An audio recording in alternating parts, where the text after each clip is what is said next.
of just absolute insanity, obsession, love, the dangers of online dating.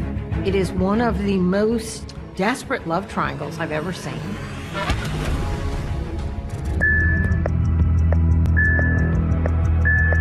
My phone starts blowing up with texts from Carrie. I hate you. You ruined my life.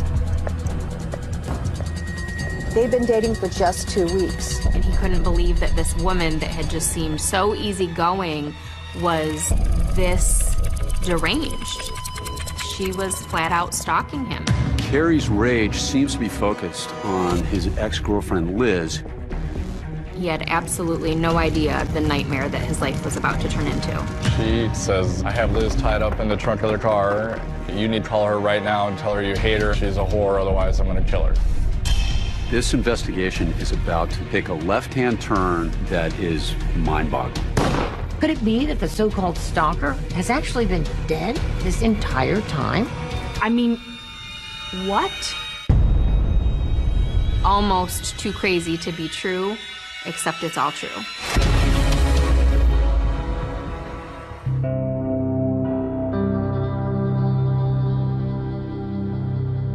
Council Bluffs, Iowa is a Midwestern city with a small-town feel. It has many hardworking people who are willing to help their neighbors, friendly people. It's a quiet, rural community. On the outskirts of the city, on the border near Nebraska, is Big Lake Park. The park is huge. It's almost 200 acres, and there are lakes, one filled with rainbow trout, hiking trails, and playgrounds. Big Lake Park was known to be a place that families frequented. It was very peaceful.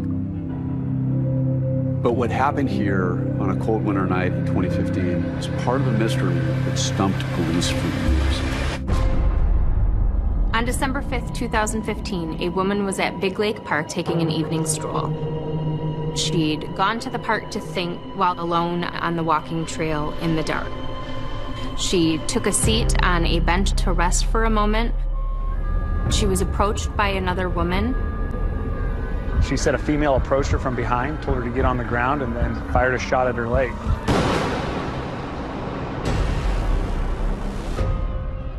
She said the female ran off into the woods, and then she felt it was safe, so she walked this pathway and called 911 because she had left her phone in her car. 911, what's the address of your emergency? I've been shot in the leg. Oh, my leg is filled with blood. Oh, Jesus. The assailant still nearby? I don't think so. I took off running. Do you know what she looked like at all? No, she was behind me. Council Bluffs police responded. They had a helicopter over, could not find a suspect. This was a shocking event to have occur, but no one was able to find this woman with a gun running through Big Lake Park. It's a mystery that started 3 years earlier, 10 minutes from Big Lake Park in Omaha, Nebraska, with a man named Dave Krupa. Dave Krupa was a 35-year-old mechanic. I was so fascinated by the fact that Dave Krupa was just a normal guy, a really nice guy. He wasn't the kind of guy you'd expect to find in the middle of a murder mystery. My name is Leslie Rule, and I'm an author. Leslie Rule was so intrigued by this story that she wrote a book about it called A Tangled Web. For fans of true crime, her last name might sound familiar. Rule is the daughter of legendary true crime author Ann Rule, who wrote the book The Stranger Beside Me about her friendship with Ted Bundy. Rule is carrying on the family tradition. Dave Krupa liked women. He made no secret about that, and he made no apologies. Dave Krupa was recently separated from Amy Flora, his long-term mate. They had 2 children together. They'd been together for 12 years. And he was on his own for the first time in a very long time. Dave Krupa moved to Omaha in 2012. He got a small, kind of sad single dad apartment, and he got a job at an auto repair shop there. I didn't know how to venture back into the dating pool. I'd been out of it for a long time, so I felt pretty rusty. I was sitting in an apartment by myself at the time with no furniture, so internet dating was the thing. That was the way to go. The first person Dave met on an online dating site was a woman by the name of Liz Gollier. Her full name is Shanna Elizabeth Gollier, but she went by her middle name, Liz. Liz was a single mother with 2 children, and her kids were about the same age as Dave's kids. She had a business, Liz's Housekeeping. Liz loved taking selfies and sending them to her friends. I thought Liz was very pretty. I was attracted to her right away, so then we set up a date. Dave's first dates with Liz were at a coffee shop, and they just sat and chatted. She was sexy, she was bright and shiny, and she was very engaging. They had a lot of fun together, they got along really well, and it was just a very casual thing. Dave was upfront. He absolutely did not want a commitment. He just wanted to have a little fun. And he was clear with every woman he met that that was the case. And Dave was starting to meet a lot of women. Mary, Kathy, Joyce, Beth, Margaret, Sandra. If the chemistry was there and the woman was willing, Dave was more than happy to explore a sexual relationship. I was kind of going wild, just, being free for the first time in a long time. When Dave's outlook on casual hookups changed when he met somebody the old-fashioned way, face-to-face in a chance encounter. 6 months after I met Liz, I'm at the counter managing the shop, and I'm the person greeting customers when they come in, and an extremely attractive woman walks in the door. It's a woman named Carrie Farver. She brought her Ford Explorer into his shop to be worked on, and she was beautiful, a lighthearted air about her. When we looked at each other, there was a little spark. We both smiled. You feel that sometimes. Carrie Farver was a 37-year-old single mother to a 14-year-old son. She was a computer programmer at a big firm in Omaha. She's showing me something inside the vehicle, and we're standing there, and we're very close, within a couple inches of each other, and there's some tension. Carrie talked to me about meeting Dave, and she was like, this guy, totally not my type, but there was just something there. Then a few days later, he came across her profile on the same online dating site that he had used when he met Liz. So Carrie and I ended up going to Applebee's for our first date. We hit it off. As we're getting up to leave, I asked Carrie if she wanted to come over and hang out, and she said yeah. So we went back to my place, we shared a kiss, and then it got a little hotter and a little heavier. And then Carrie stopped and said, okay, if we're gonna do this, and this implying sex, that's all it is. You're not my boyfriend, I'm not your girlfriend. I felt like I hit the jackpot with that. I couldn't have wrote it better. One slightly awkward thing, the night of Dave and Carrie's first date, Liz Gollier came by Dave's apartment to pick up some things that she'd left there. I walked Carrie out the front door, and she walked right by Liz, and they probably saw each other for 6 seconds. It was just a brief encounter, maybe 10 seconds or less, but this encounter would go on to have lasting ramifications for all 3 of them. Carrie didn't seem at all bothered by her encounter with Liz. In fact, she didn't even mention it when she visited with her friend Amber. She said that during the date she had fun and that she laughed a lot and hadn't laughed like that in a long time, and she didn't know what would happen, but it was working right now.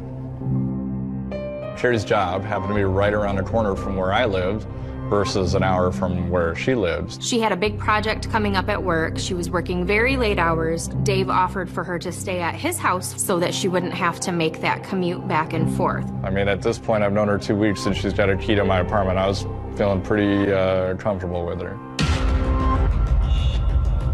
November 13th, 2012, Dave wakes up and gets ready for work, and about 6:30 a.m. he leaves for work for the day. I give her a kiss and I say, I'll see you later. When Dave said goodbye to Carrie that morning, he had absolutely no idea the nightmare that his life was about to turn into. My phone starts blowing up with texts from Carrie. I hate you, you ruined my life, what is going on? I was blown away.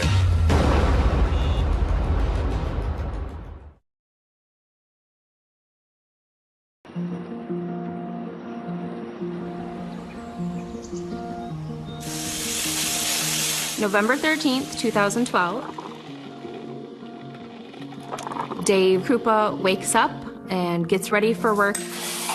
And about 6:30 a.m., he gives Carrie a kiss and he leaves for work for the day.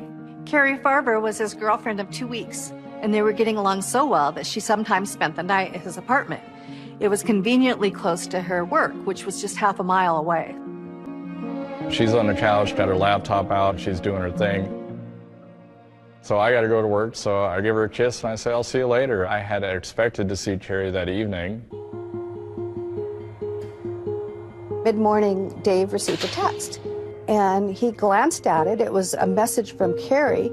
She texts me and says, let's move in together, which was very left field because we had already talked about that not happening. As soon as I can, I text her back and say, I'm not interested, I can't do that, we haven't known each other nearly long enough for that. And almost immediately I get a message back that says, fine, I hate you, I'm dating someone else, I don't want to see you anymore, go away, lots of profanity. I didn't know what to think. I was blown away. She just changed very quickly from the fun and happy person that he had known just that morning. It was a day, maybe a day and a half of radio silence, and then my phone starts blowing up with texts from Carrie along the lines of, I hate you, you ruined my life, you're a terrible person. I thought, okay, I don't need this in my life. I dodged a bullet. They'd been dating for just 2 weeks, and he figured that maybe she'd been putting on an act, and she wasn't who he thought she was. So who was Carrie Farber? She grew up in this small town called Macedonia, Iowa. Macedonia is a very small town. It's a very nice place to raise kids because you can let your kids walk down the street without worrying. They can ride their bikes around town, and just a friendly place to live. Carrie was very close to her mother, Nancy. They talked every day. She had a lot of friends. She was very gregarious. By all accounts, Carrie lived fully. When you look at the photograph, she's vivacious. Her hairstyles are constantly changing. She's experimenting with her look and with her life. You noticed Carrie when she walked into her room. She had a laugh, she had a smile. You were drawn to her. In an interview that Carrie did with her local paper for her high school graduation, she said she wanted to be known as always having a smile on her face and for being a little bit crazy. And all of her friends and family say Carrie was whip smart. Early on, she was, even in high school, I remember Carrie being amazing with numbers and computers. There was a turning point in Carrie's life when she was 22 years old and got pregnant. The relationship with the father didn't work out, and Carrie became a single mom. She decided she was going to bring the baby up by herself. She was going to have that baby no matter what and be the best mom she could be. Max was always at the forefront of what Carrie did. He was her number one. She just doted on him all the time.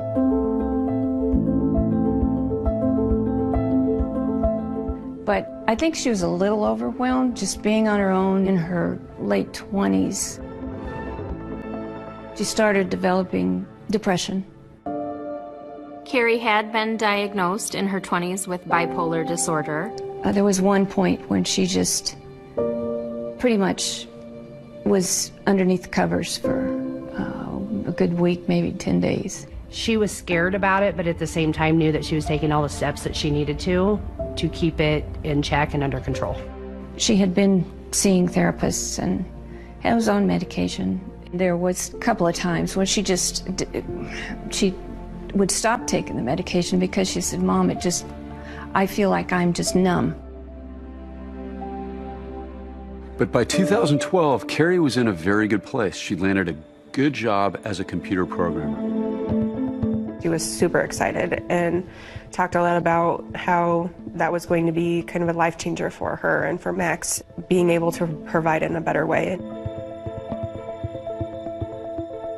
Max was just going into high school. Carrie was so excited about classes he was taking and the sports that he was playing. Ride the waves, Max. She was his cheerleader. There's some video of Carrie urging on Max as he's water skiing. Carrie also had a new guy she was dating, Dave Krupa. In November, Carrie asked her mother, Nancy, to keep her son Max for a few days while she stayed with Dave so she could be closer to work. Right around the same time that Dave got the text from Carrie asking to move in, Carrie sent a text to her mother, Nancy. I started getting text messages that said that she was taking a job in Kansas, which totally threw me.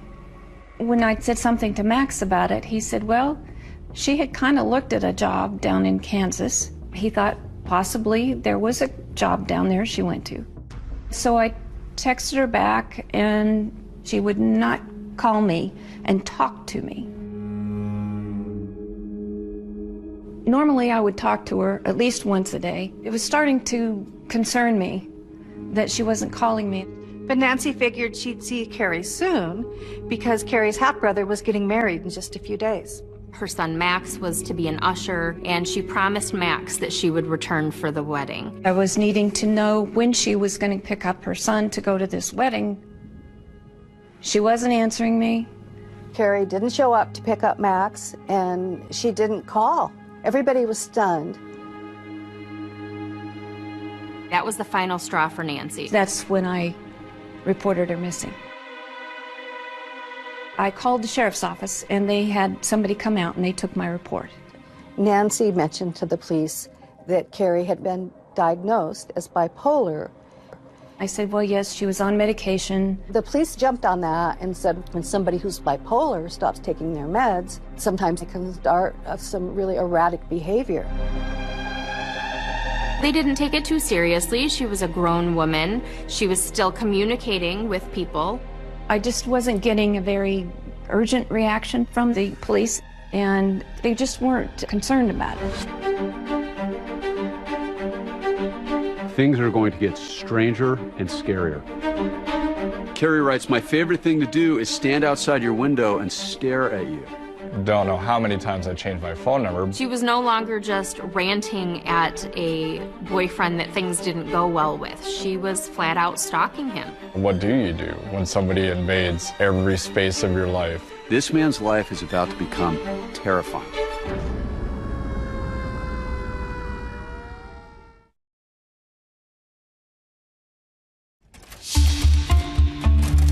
What had he done to make her hate him so much? In the space of a couple of hours, she had gone from what seemed like the perfect woman to a spiteful, foul-mouthed nut. Carrie Farver's nowhere to be found. Her family is bewildered, and the police are suspecting she might be having some sort of breakdown. As for Dave Krupa, in the days since receiving her first bizarre text messages, he receives a barrage of angry messages. She started texting him a bunch of profanities, calling him names, telling him she hated him. They were bad, and they were just all about how bad of a person I am. Carrie was acting like a woman scorned. Her messages were filled with jealousy and rage. Carrie's rage seems to be focused on his on-again, off-again ex-girlfriend, Liz, who he had dated before Carrie. Which is confusing to Dave because Carrie seemed to be so unaffected by her first interaction with Liz. And Carrie is contacting Liz directly, too. Liz gets into contact with me and says that now Carrie is harassing her via text and email. She was very upset. She wanted to know how this woman that she just had this chance encounter with at Dave's apartment got her phone number, got her email.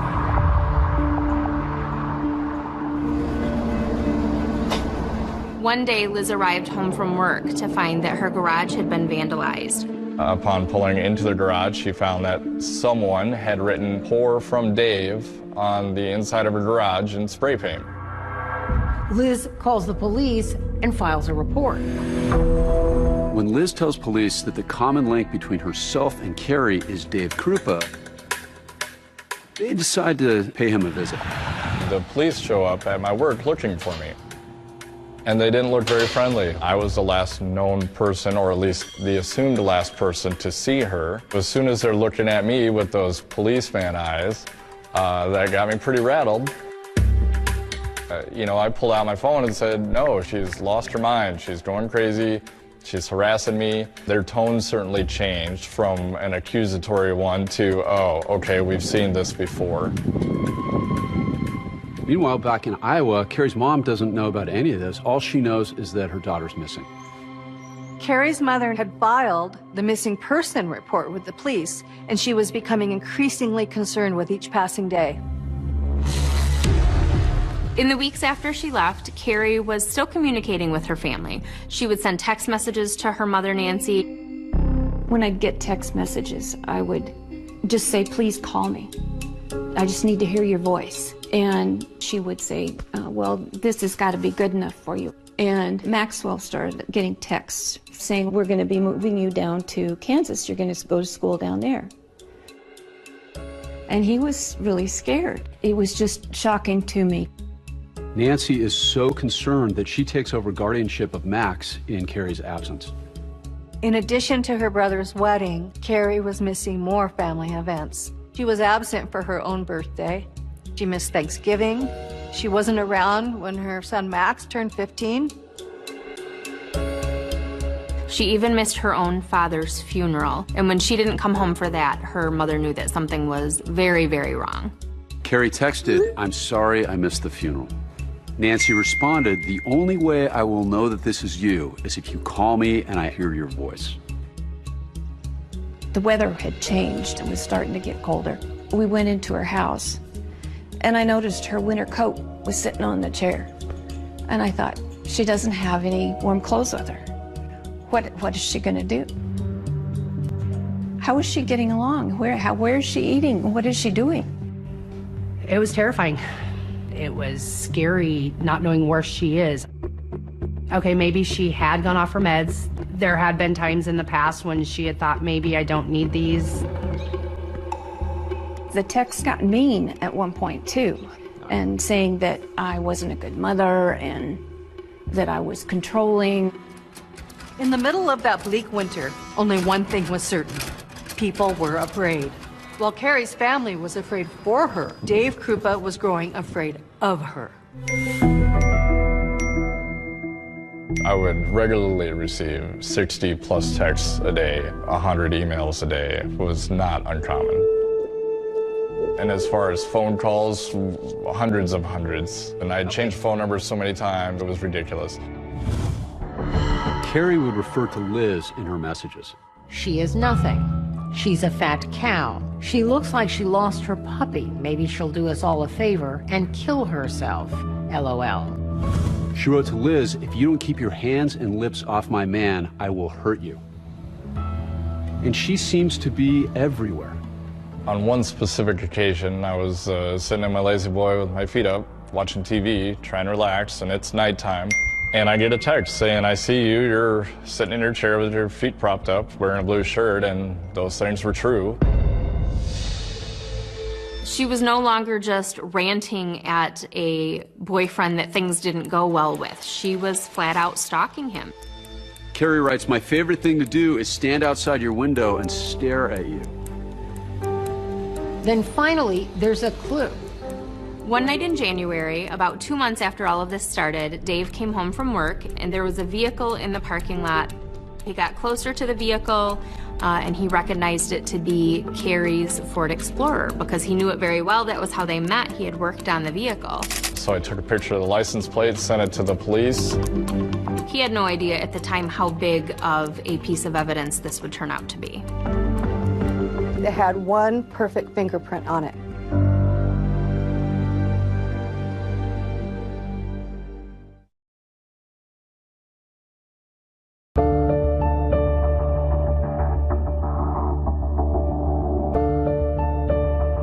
In the weeks following Carrie Farver's disappearance, police in 2 different states are trying to find her, but for 2 totally different reasons. The police in Iowa are looking for Carrie Farver as a missing person.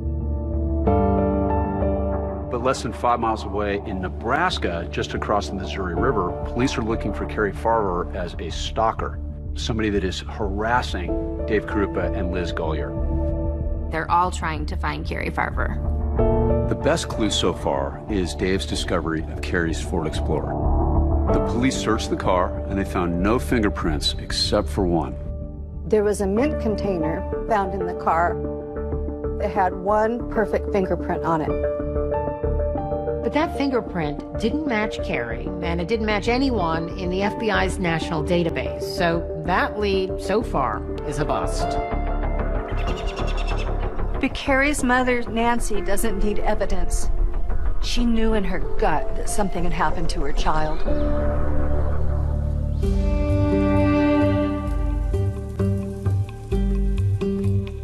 I'd lay awake at night because every kind of scenario was going through your head as to what had happened. After Carrie's father, Dennis, died, Nancy Rainey had a dream. And he appeared in that dream. I had a very, very, very vivid dream that Dennis had come to me and he said, "Nancy,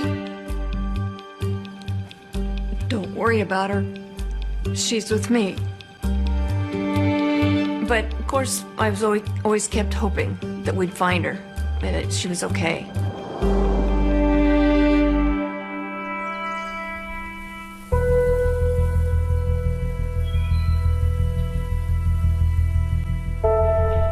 And then about 5 months after Carrie disappeared, Nancy gets this astounding phone call. I get the call from a gentleman that says that Carrie is at the Siena Francis homeless shelter and that she wants you to come pick her up. My heart just started. I was shaking, and I thought, oh my God, we're gonna bring her home. She's gonna be okay. This was the first big lead they had since the finding of Carrie's vehicle that they thought might lead to finding her. So we go over there and we meet up with the investigator. The police had met them there, and they asked Nancy to wait in the car while they went in. And they came back out a few minutes later shaking their heads. Carrie wasn't there. It was such a letdown, and I was just devastated. I get this raising my hopes, and then it's dashed again. Carrie's friend Amber also got a message from Carrie saying that she finally wants to come home. She said, "Hey, I made a really big mistake, and I took off for a while, and I'm ready to come home now." And I was like, "I'm here. Let's get you home." I could never get her to say that she would meet me anywhere. Carrie's son Max is losing hope, but just in case, he reached out to his mom on Facebook. All it said was hi, and she immediately wrote him back, "Hey little man, how are you?" He asked her to answer 3 questions to prove that it was really her. What his middle name was, what the name of their first boxer was, and what his best friend's name was. And she never responded to that message. Then Carrie posts on Facebook, "I've answered enough questions to prove myself. I'm not missing, I just don't want to come home right now."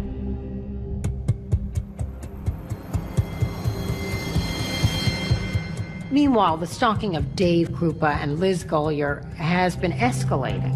As the months went on, he'd received thousands of texts and emails threatening him. The messages said things like, "I hate you so much, I want to drive a knife through your heart. Hey, Lou, so am I ruining your life yet?" Dave and Liz referred to Carrie as Crazy Carrie. That was what we would say, Crazy Cherry. Oh, Crazy Cherry this. Oh, I got another email from Crazy Cherry. The trauma that they were both going through brought them back together, and they started dating again. Rude, hostile messages come into both of their phones as they're both together. It was actually extremely common for us to be hanging out, and both of our phones would start blowing up with text messages and emails from Carrie. He had to admit he was impressed by Liz's loyalty. She was pissed at him for inviting a lunatic into their lives, but she was still there. And as this is going on, Dave is becoming almost numb to all this crazy stuff that's happening almost every day. I get an email, and it's a picture of what looks like Liz tied up in the trunk of a car. And it says, I have Liz tied up in the trunk of the car, and you need to call her right now and tell her you hate her. She's a whore, otherwise I'm going to kill her. I call Liz, and I say, hey, you're not tied up in the trunk of a car, are you? No, haha. All right, good night. And at that point, it was just another day. It wasn't even shocking anymore. Carrie even emailed Dave with a link to an obituary for Liz. In it, she writes, I didn't know her very well, except that she was a whore and a man-stealer. Thank God she is gone. But as crazy as a fake obituary is, things get even creepier and deadlier.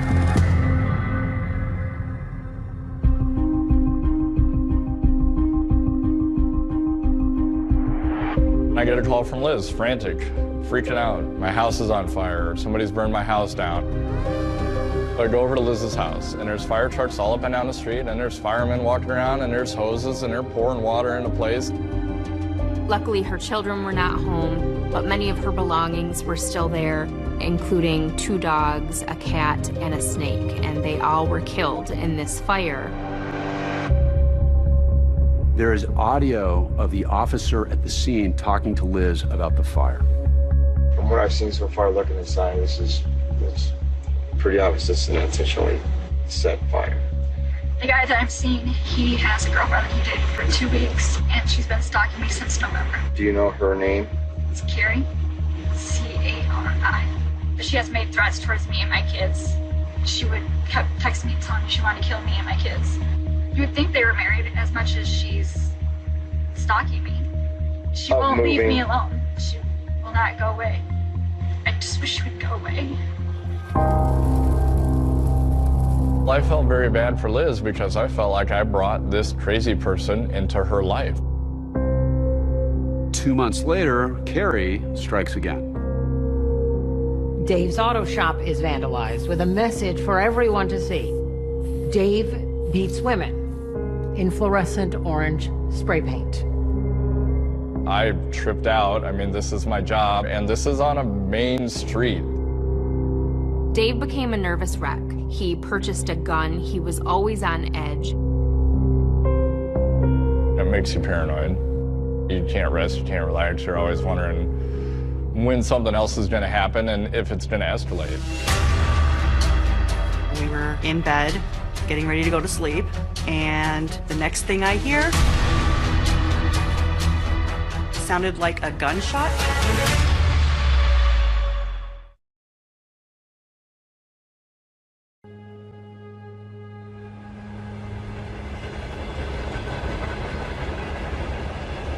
On the 1-year anniversary of their first date, Carrie Farber sends Dave Krupa a message, "To my husband." The email included a photograph of a knife and a note saying that she'd been creeping around in his building. The stalking at that point was quite apparent that she had been in and around the building. Dave Krupa and Liz Gollier have been the focus of Carrie's stalking for over a year now. And this has bonded them, but their relationship isn't really serious. We were seeing each other, but she was doing her thing and I was doing mine. Dave has actively been trying to meet other women online, but it seems that Carrie doesn't want that to happen. One woman who I never actually met, she spent 5 minutes on my Facebook, and that was all it took. She was a target, threatened to be killed, threatened to have their children killed. It was insanity. Carrie seems to be monitoring his every move and keeping a close eye on his female friends. In January of 2014, I drove from Sioux Falls to Omaha to visit with Dave. I have known Dave since high school. Dave and I have just always had a special connection. We've always been more than friends. We were in the living room of the apartment, just chatting old times. Within a couple of hours, his phone was going crazy. Apparently, Carrie saw her come in. I actually got a text to the effect of, "I see you in there with that whore." He told me that he was having issues with an ex that was stalking him. A few hours later, we were in bed, getting ready to go to sleep, and the next thing I hear sounded like a gunshot to me, which was actually a brick being thrown through the bathroom window. I was in a panic. I didn't know what was happening. Police, they came over and talked to Dave for a few minutes. After the police left, Dave had me get into the car with him, and he said he needed to go check on Liz because Carrie had threatened Liz in the past prior to this incident with me. Despite all this drama, Liz Goyer is not scared off, and she and Dave try to just kind of go on with their lives. Even going on a double date with her friend Cherokee. They were great together, Dave and Liz. They joked around. I know Liz wanted more, but she wasn't that type of person that was gonna push herself onto someone. The stalking by Carrie is this dark cloud in their lives. They've been trying to get help from investigators for more than a year, but nothing puts a stop to the harassment. And it's not just Dave and Liz that are being harassed. Dave's ex and the mother of his children, Amy Flora, was also getting threatening messages from Carrie, calling her all sorts of names. I thought Amy was probably going to kill me because she got drug into it. Mentally, it was a huge strain on everybody involved. Nothing was being done about it. The police had dropped it off at some point, so it was just something I had to deal with. Being stalked and harassed was just part of life. The case had become cold.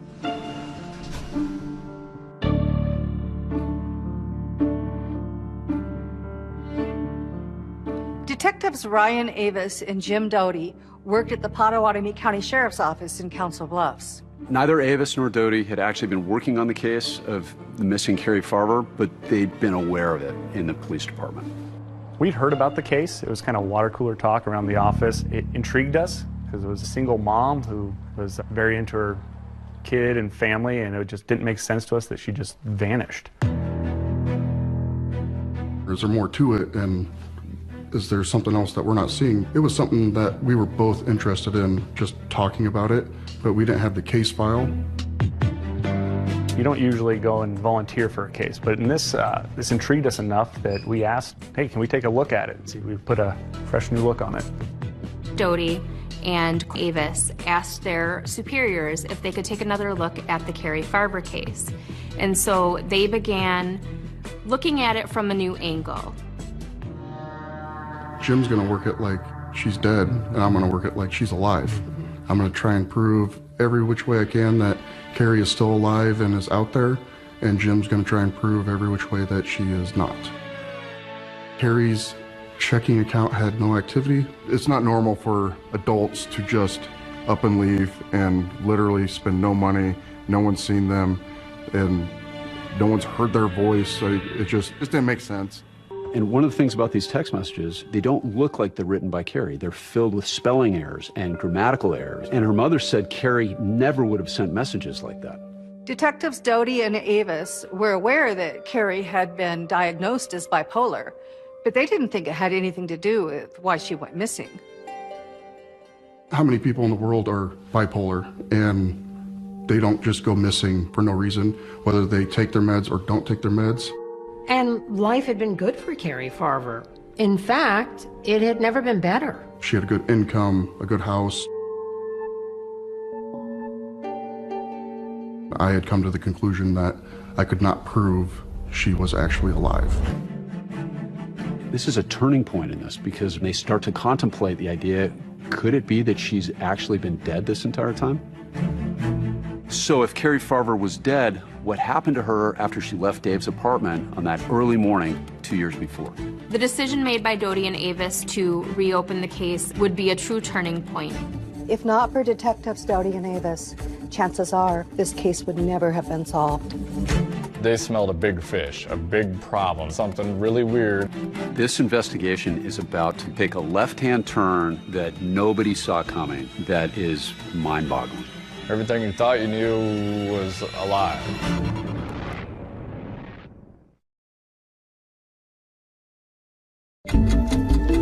This is a bizarre and twisted case of a fatal attraction.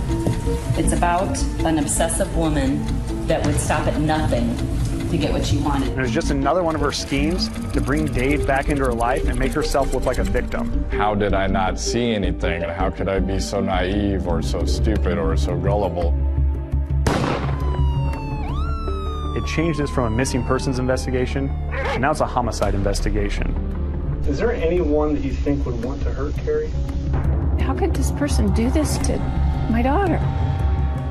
For what reason? The key to the case is figuring out if Carrie is not alive, who has been actually sending these messages to Dave and to Liz. This isn't good.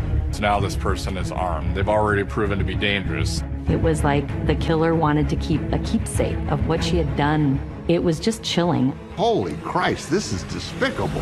With no body, no murder weapon, no witnesses. I mean, what?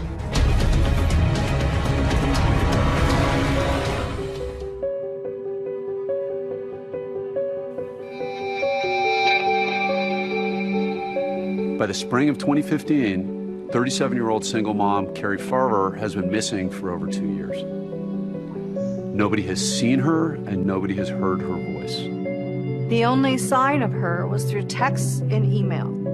These include hundreds of violent and threatening text messages sent to her ex, Dave Krupa, and his on-again, off-again girlfriend, Liz Gollier, also known as Shanna. A lot of people thought she'd just gone off her meds and she was, you know, just went off the deep end and left. But I knew that that's not what happened. Carrie's mother, Nancy, is convinced that something terrible has happened to her daughter. Nancy was really frustrated. She felt the police weren't taking her concerns seriously. While maternal instinct is the most powerful of intuitions, it's not unusual for a mother's concerns to be ignored. Carrie's mother was not the first woman in the throes of panic to be ignored by people in a position to help. I knew what my daughter was like, and she wouldn't stay away this long. Something has happened. It was as if nobody believed Nancy that something terrible had happened to Carrie until Detectives Jim Doty and Ryan Avis appeared on the case. By the time Avis and Doty took over, the case had become cold. What we did first was just go back to the case file. We started looking through everything that the previous investigator had. To me, the thing that was glaring was Liz. This lady had no involvement in Carrie's life until all of a sudden she went missing.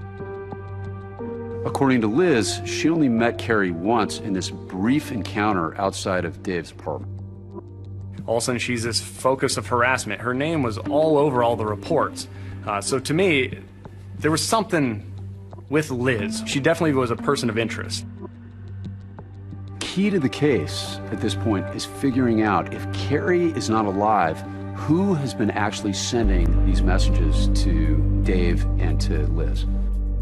Myself and Ryan were not digital experts at all, so we had to call one of our coworkers, Tony Cava, who's our digital forensic expert, and had him come in and start working the case hand in hand with us. Carrie, or the person, the imposter who was pretending to be Carrie, sent Dave about 15,000 email messages over a 3-year span. We knew these messages don't seem to really be coming from Carrie Farver, and that was the initial mystery. So I thought there's got to be a way we can track down this digital activity. When Liz was getting all of these messages through the course of investigation, she actually gave her phone to police and allowed them to dump all her files and review them. Jim and I had the advantage of being the second pair of eyes to look at it and go back over to other details that were maybe overseen. One of the things they found when they downloaded Liz's phone was a photograph of Carrie Farver's Ford Explorer.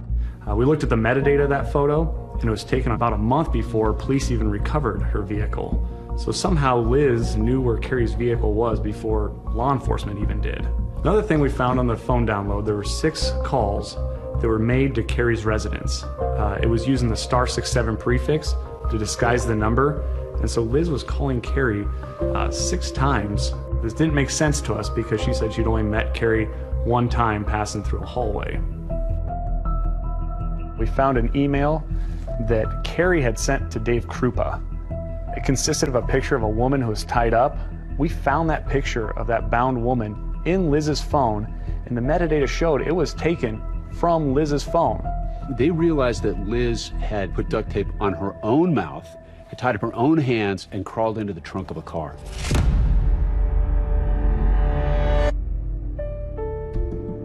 I wanted to go talk to Nancy and tell her that I believed her.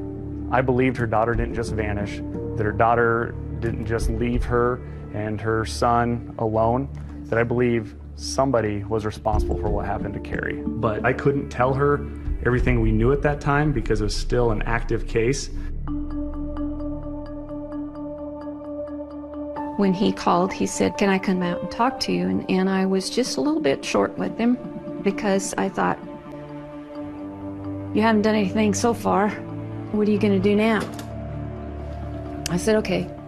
So he came out and he said, I just want you to know, he said, I don't think she left on her own free will.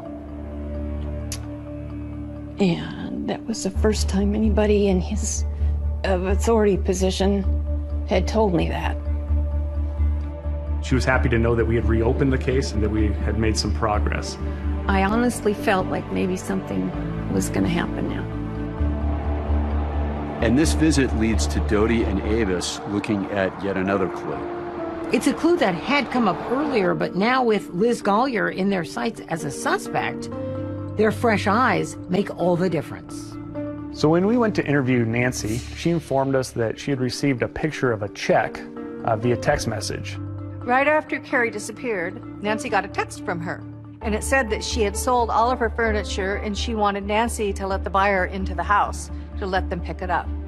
I'm to help this person go into her house and get her furniture out of there, and here's the check. She texts me a picture of a check from a person that was made out to Carrie. And it was signed Shanna Gollier, which we knew Liz Gollier, real name was Shanna. And the signature is yet another link between these two women, Carrie and Liz, who were supposed to be strangers. Granted, we didn't give us any answers on what had happened to Carrie, but we knew Liz knew more than she was telling us. All signs were pointing back to Liz. And then Liz herself goes to police with a new suspect. I look down the hallway and I see another investigator walking Liz down our hallway. And she says she's come to this stunning realization. It might not have been Carrie Farver harassing her all along.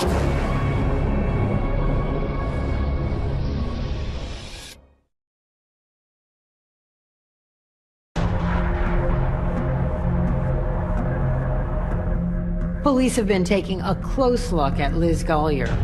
All of the investigating they had done was leading them to the idea that Carrie Farver was dead and Liz had been impersonating her this entire time. Looking at Liz's phone download, we had the picture of Carrie's vehicle. We had the *67 phone calls that Liz had placed to Carrie's home phone number. And there's one more piece of evidence, that mystery fingerprint left in Carrie's car. But so far, police can't find a match in their database. One of the things we did when we took the case is we had that fingerprint compared to Liz's fingerprints, and it was a match. Dodie delivered startling news to Dave Krupa. He told him that they suspected that Liz Gollier was pretending to be Carrie. Police had come to me and said, Liz is the culprit. But I still hadn't seen any evidence myself. So I was either trying to ignore the whole thing or trying to understand how this person I spent so much time with could be this other person I didn't know. He never questioned his stalker's identity. She said she was Carrie, so who else could it be? Dave would receive messages from Carrie while he and Liz were together, so Dave thought, how could Liz be the stalker? Meanwhile, police can't prove that Liz murdered Carrie, and there still isn't enough for an arrest. At this point, police get a lucky break. In December of 2015, Liz Gollier walked into the Pottawatomie County Sheriff's Office. I look down the hallway and I see another investigator walking Liz down our hallway and into his office. So I eavesdrop a little bit. I hear Liz telling the other investigator something about a harassment report. Liz leaves and Detective Avis sees an opening. Liz Gollier coming to us and wanting to talk about something was a huge moment and an opportunity that we could not miss. Within 30 minutes of Liz leaving our office, I hop in my truck and I drove to her house in Council Bluffs and just knocked on the door. She opened the door and I told her I was an investigator with the sheriff's office and I had heard she had stopped in. Hi, was it Shannon? Yeah, or Liz. And I told her that I didn't have a heavy caseload at the time and I'd be more than happy to help her with whatever report that she had tried to file. She let me come in, we sat down and talked. My sergeant you had just talked to, and he said that you were trying to file harassment. Yeah, a harassment. The reports have been made against Carrie Favor. Carrie Favor? Yes, F-A-R-E-R. I knew who Carrie was, obviously, and I just played dumb. I wanted her to think that I had no clue of what she was talking about, just to lower her guard. She used to date my boyfriend, only for about 2 weeks. Liz tells Avis she's come to this stunning realization. It might not have been Carrie Favor harassing her all along. I'm not really sure if it really is Carrie Favor. She believed that it hadn't been Carrie who was stalking Dave all this time after all. In fact, she believed it was Amy Flora, Dave's ex. Amy Flora is Dave Krupa's ex-girlfriend and also the mother of his children. All these years, Liz thought she had been harassed by Carrie, but now she thought maybe it was actually Amy this whole time pretending to be Carrie, and that would make more sense, right? They only dated for 2 weeks, and I don't understand why a person would still be stalking him almost 3 years later. It's getting ridiculous. She keeps stalking me on Facebook. So Amy still would like to be with Dave? I'm guessing. I don't know. Okay. I have no clue. I just want her to leave me alone. I then request, hey, could I do a download of your phone to extract those messages? We have a machine that'll plug in your phone. Sign right there. They're giving me consent to retrieve the information. In that moment, I was so giddy, I can't believe I'm going to download her phone and she's just going to hand it over to me. When Liz's phone was downloaded in 2013, Liz was a victim, reporting a stalker. So only the current information was downloaded. Now, however, she was a suspect, and she was unaware that detectives have the ability to download everything on the phone, even things she thought she had deleted. I ran it straight to Tony Cava. Tony Cava, who is the forensic digital expert, is going to actually start examining her phone. But in the meantime, there is an even more pressing concern. Dave Krupa's gun is missing. I purchased a pistol for self-protection in case Carrie would come in the house with ill intent towards me or my children. Dave came home one evening and noticed something was amiss. The box that I kept the weapon in, it's been moved. So my stomach drops. I'm just, oh no. I open the box, the weapon is missing. So I immediately call the police and tell them I have a firearm stolen. Liz had mentioned the missing gun to Detective Avis. She implied that Amy Flora was the thief. Do you know what kind of gun it was? The 9mm. 9mm? I know it was Smith & Wesson only because I seen the box. This isn't good. So now this person is armed. They've already proven to be dangerous, so it was a heart-stopping moment. The missing gun was in the hands of someone who was about to pull the trigger. 1-9, what's of your emergency?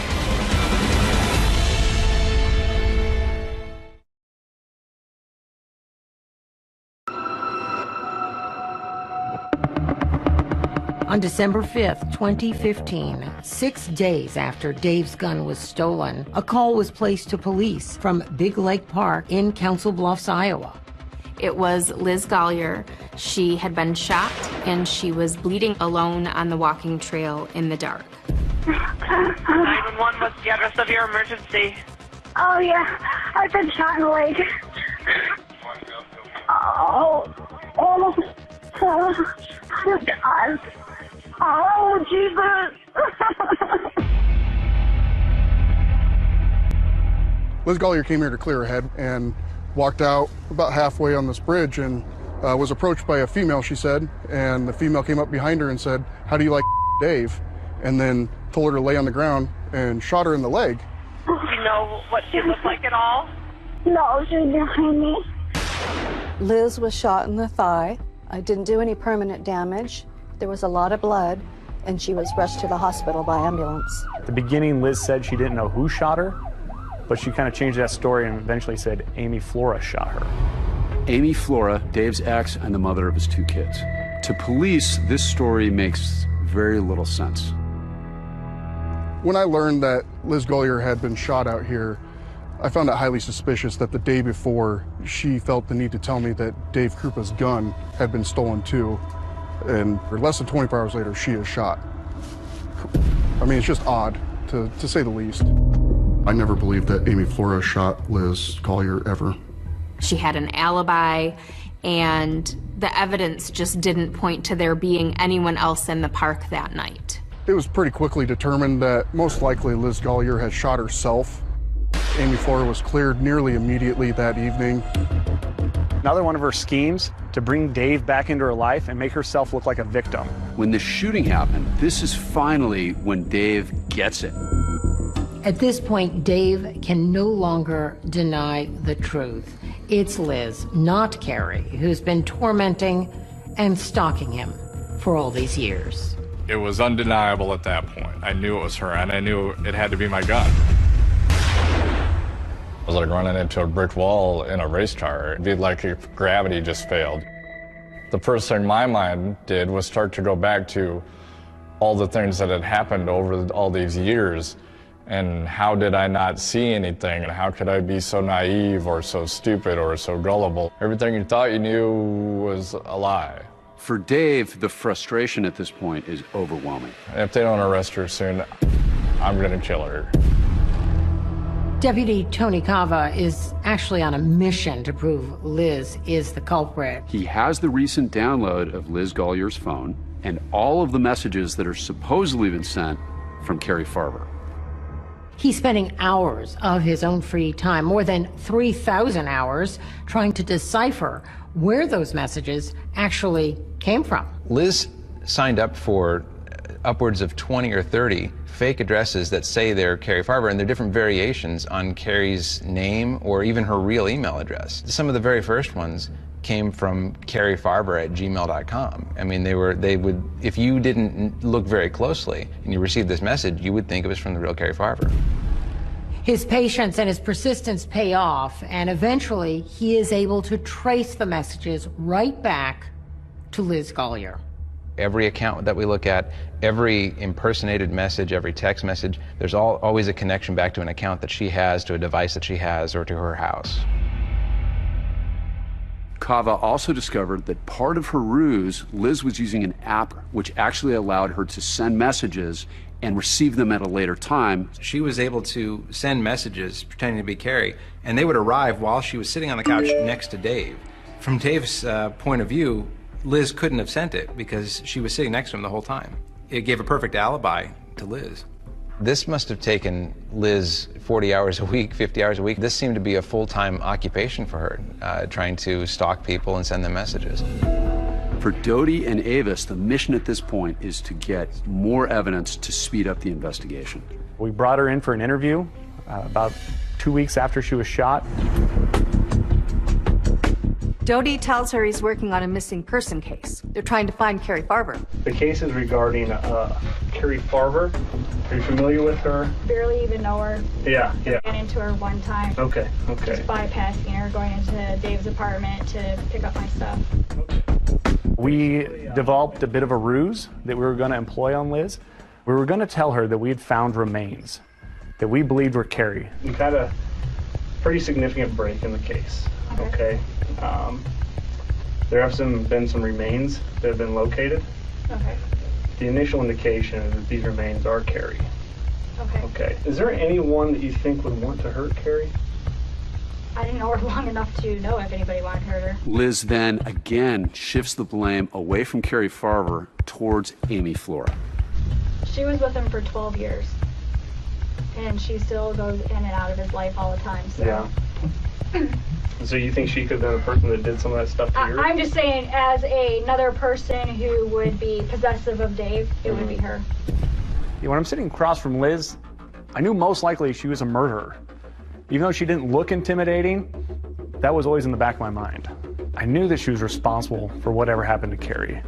And I knew in order for us to solve this, she was gonna have to believe that I genuinely thought Amy was responsible for all of it. In my head, I'm thinking if she was bold enough to go and shoot you, okay, she could easily be bold enough to have done something to Carrie. And that's where Detective Doty tells her that he needs her help to get Amy to confess to Carrie's murder. We told Liz, if you get any type of messages from Amy to have anything to do with what happened to Carrie, to let us know. That's like gold to me if we had something like that. Okay. Because then we could start building a case. We knew she'd give us that information because she wants to see Amy out of the picture. She wants to see Amy in jail. Police are hoping Liz will incriminate herself, give up details about the murder, and possibly lead them to the body. This is a genius move by the police. The question is it going to work? All right, thank you much. I appreciate it. You're welcome.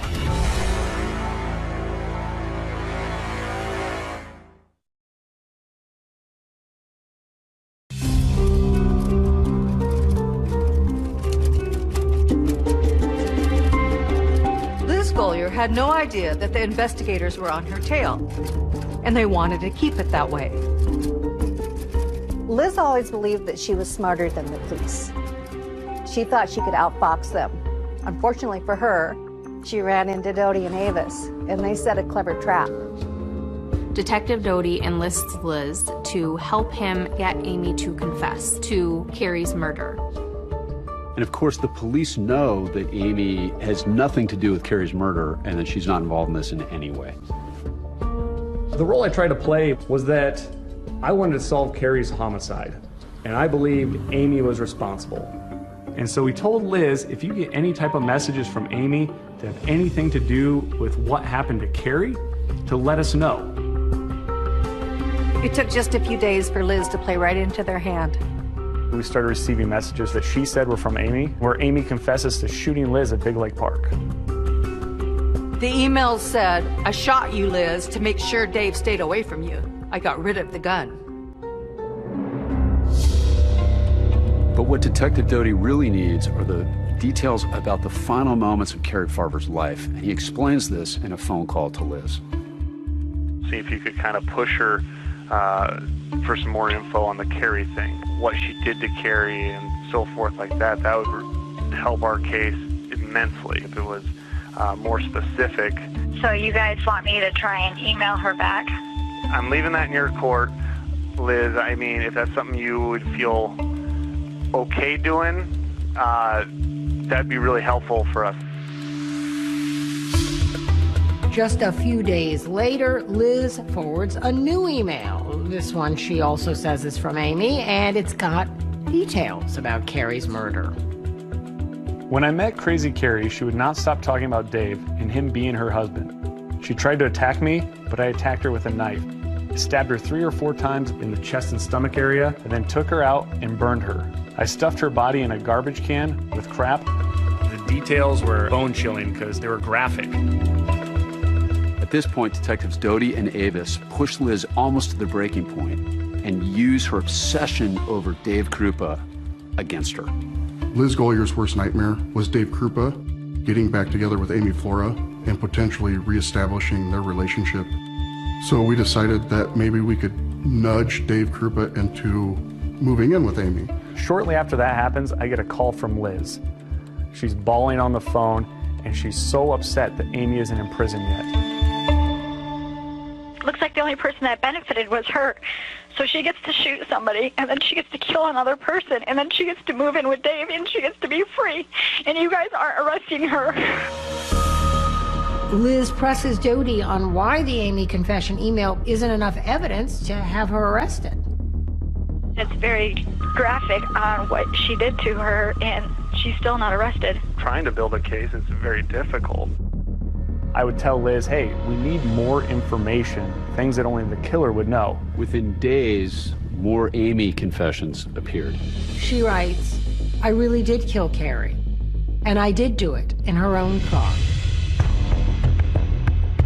These emails gave us Carrie's vehicle as a crime scene. So what we wanted to do is go back and look at that vehicle to determine if that crime happened there. This is the third time this car has been searched, but this time the police actually know what they're looking for. We opened up this door, we pulled out the passenger seat, and we pulled off the fabric off that passenger seat, and that's where we found that big red stain right in the bottom of the seat. It's a positive test for human blood. Felt like we had located the murder scene finally. Tangible evidence finally instead of digital evidence. We took the DNA from the blood that we found on the seat, and it was a match for Carrie Farver's DNA. It's a huge moment. It changed this from a missing persons investigation, and now it's a homicide investigation. Omaha police are now pulled into the case since that's where the murder likely happened. I'm a cold case detective in the Omaha Police Department Homicide Unit.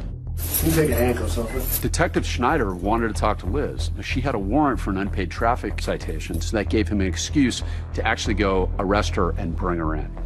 The reason why you're brought down here in handcuffs is because you have a misdemeanor warrant here in Douglas County. Now, once she's actually in the interview chair, Detective Schneider tells her the real subject of their interview that day. Carrie Farver. Now, the reason why you're in this chair right now today is because you have a lot of questions that you need to answer for me. Her phone was at your house right after she disappeared. Now I want to ask you how you can explain that to me, please. She's never been to my house. Your fingerprints are inside her vehicle. How would your fingerprints be inside her vehicle? I don't know, because I've never been in her car. You drove her car. No, I didn't. I've never been inside her car. I've never even been around her car. Ever. Your fingerprints are in there. No, I haven't. I'm not lying. I've never been around her car. I've never even seen it. She definitely was giving me the old evil eye. She was upset, you could tell by being confronted. For years and years, people have been sending emails under Carrie's fictitious accounts. The IP addresses show up to whose house? Your house. I haven't had internet at my house. You definitely see a woman who thinks she's smarter than the police, who doesn't recognize that she's in a mousetrap. Are you going to sit in this chair and be remorseful? Or are you going to sit in this chair and be cold-blooded? Because right now, after 4 years, this family's been looking for answers. Detective Schneider then confronts Liz and tells her he knows that she wrote the so-called Amy confession emails. Why would you create all these emails? I haven't created any emails. All these have been coming from your house. And I'm not going to be accused of something that I didn't do. Liz is the type of person where it could be 2 o'clock in the afternoon, and you could tell her, Liz, it's 2 o'clock in the afternoon. And she would say, no, it's not, it's midnight. The finger's pointing right at you. Then I'm done talking, and I'm going to have my attorney, because I didn't do anything. While this interrogation is taking place with Detective Schneider, Detectives Avis and Doty have gotten a search warrant and are conducting a search of Liz's apartment. When we're searching her apartment, we found 2 things. We found Carrie's digital camera and camcorder. That means at some point, Liz went into Carrie's house and stole those items from her house and has kept them for years after. On Carrie's camera, investigators find video taken just 2 days before Carrie was killed. She had just discovered that her Ford Explorer had been vandalized. And it's the last known video of Carrie. So Thursday night, apparently somebody here in the whopping metropolis of Macedonia, Iowa, decided Max's Explorer was not the right color. We're gonna go see if we can fix that. Somebody thought they were quite the artist.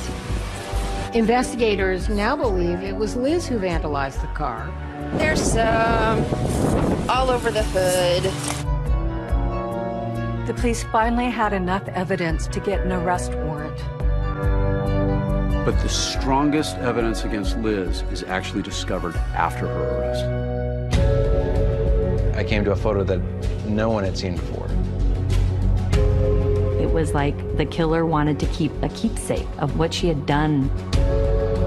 It was just chilling.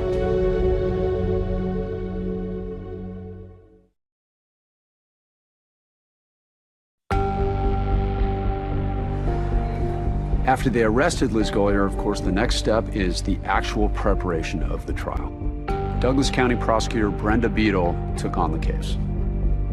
This was by far the most difficult case I've ever tried. Most homicides are dark. This one was bizarre, to the point where it would take some convincing to make somebody believe that it actually happened. There's no way that someone would let their dog die in a fire that they started. There's no way that someone would shoot themselves in the femur. Liz Gollier's defense attorney is James Martin Davis. James Martin Davis is somewhat of a legend in Omaha, Nebraska, a very, very well-known defense attorney. Davis saw huge flaws in the case against Liz Gollier. Not only was there no body, there was no crime scene, there was no murder weapon, there was no proof that she even died. We waived the jury trial and to move it up so I could try this case, hopefully before they'd find a body. In waiving the jury trial, Davis is requesting that the trial be presided over by a judge as the fact finder instead of a jury. And we want to get it over with. They're scrambling now still to find the body, and they don't have a body. A few months before the trial, Ryan Avis and Tony Cava paid a visit to Dave Krupa, just as they had many times before. And they turned around to leave, and Cava, kind of as his afterthought, said, "Hey, is there anything, we missed? Anything at all?" The last few times we talked to him, he always said no, he couldn't think of anything. For some reason, Dave remembered he had a tablet that was in storage for the past couple years. Had been in a box for I don't know how long, a year and a half probably. And I don't even know why I thought about it. When I examined the tablet, it had a micro SD card in it. And that memory card, it looked blank. If you plugged it into your computer, it would look like there was nothing there, but there was deleted information. That SD card, it turns out it had been in Liz's phone. And it had thousands and thousands of deleted images that she thought were gone. But we were able to retrieve them. There were selfies that Liz had taken. I mean, there was everything that you would normally have on your cell phone. But then I came to a photo that no one had seen before. It was reddish, and I wasn't sure what I was looking at first, but it turned out to be a human foot. A human foot with a tattoo. And the foot was decomposing. So this person was dead. So you have to wonder, whose tattoo is this? What we discovered is that Carrie Farver had that tattoo on her foot. And we were able to figure out that Chinese tattoo was the symbol for mother. Mother. It was a role she loved. And of course, she loved her own mother. How perfectly fitting that the symbol of the thing most sacred to her would be the single most powerful evidence to emerge. This photo, it was shocking. It made me realize that Liz Gollier killed Carrie Farver, and she's taking photos of her body. It's really disturbing, almost like a keepsake or a trophy. I felt like our case was not the strongest before this, but once we had this, I felt confident. Armed with this powerful new piece of evidence, prosecutors head to trial. This is a bizarre and twisted case of a fatal attraction. It's about an obsessive woman that would stop at nothing to get what she wanted. And you're going to not hear a single eyewitness saying, yeah, we saw her kill her. We saw her stab her. Not a single eyewitness even saw my client with the victim in this case. The prosecution truly did a masterful job laying out everything they had.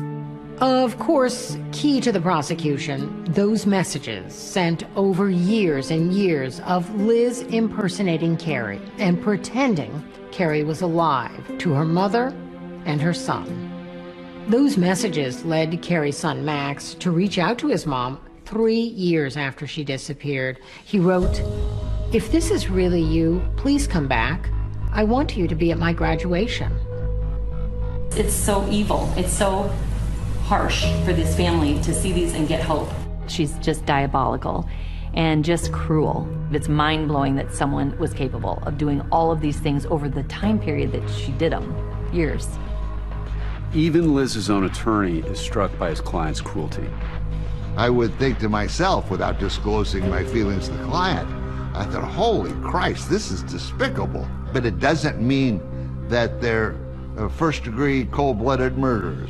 As for Liz, she remained unfazed even through the most graphic, damning testimony. She was a nice woman, never displayed any emotion. As for the motive, the prosecution doesn't have to prove that. But in this case, it seemed pretty obvious. Liz Gollier's motive was a man, and that man was Dave Krupa. I tried to show, wait a minute, this guy's a nice guy, but he's not somebody that somebody would kill for. And why would she kill Carrie Farmer? In her mind, she felt Dave Krupa was worth all of this, so it wasn't necessarily just about Dave, it's about the guy and about winning. Despite the overwhelming evidence presented by the prosecution, there was no guarantee there was going to be a guilty verdict. Question was, would Nancy and her family get justice? How could this person do this to my daughter? And for what reason? For what earthly reason can you do this to anybody? And what is Liz Gollier's response to the accusations against her? I wrote to Liz and asked if she had anything she'd like to say.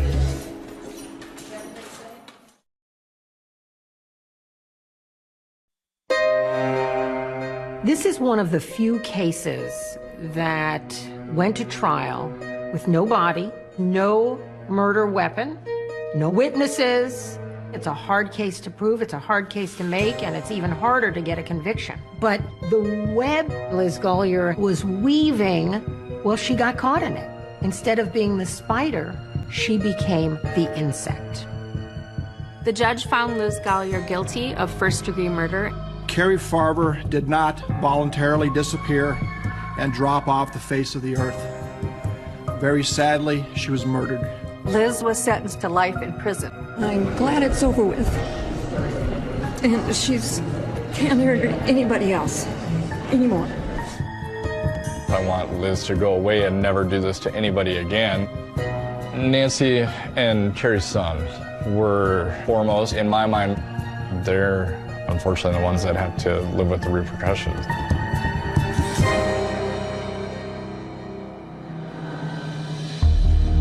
Since 2017, Liz Gollier has been at the Nebraska Correctional Center for Women. ABC News reached out to Liz Gollier for an interview. She declined. But she has exchanged letters with author Leslie Rule. Liz wants out of prison. She's claiming that the real killer is still out there. I will not stop fighting until I am set free and they find the right person. She's a psychopathic, toxic narcissist. It's all about her. As for Dave, the years of being stalked and harassed and fooled by Liz have had a big impact. I'm paranoid as hell. I really am. I don't trust anybody. I really don't.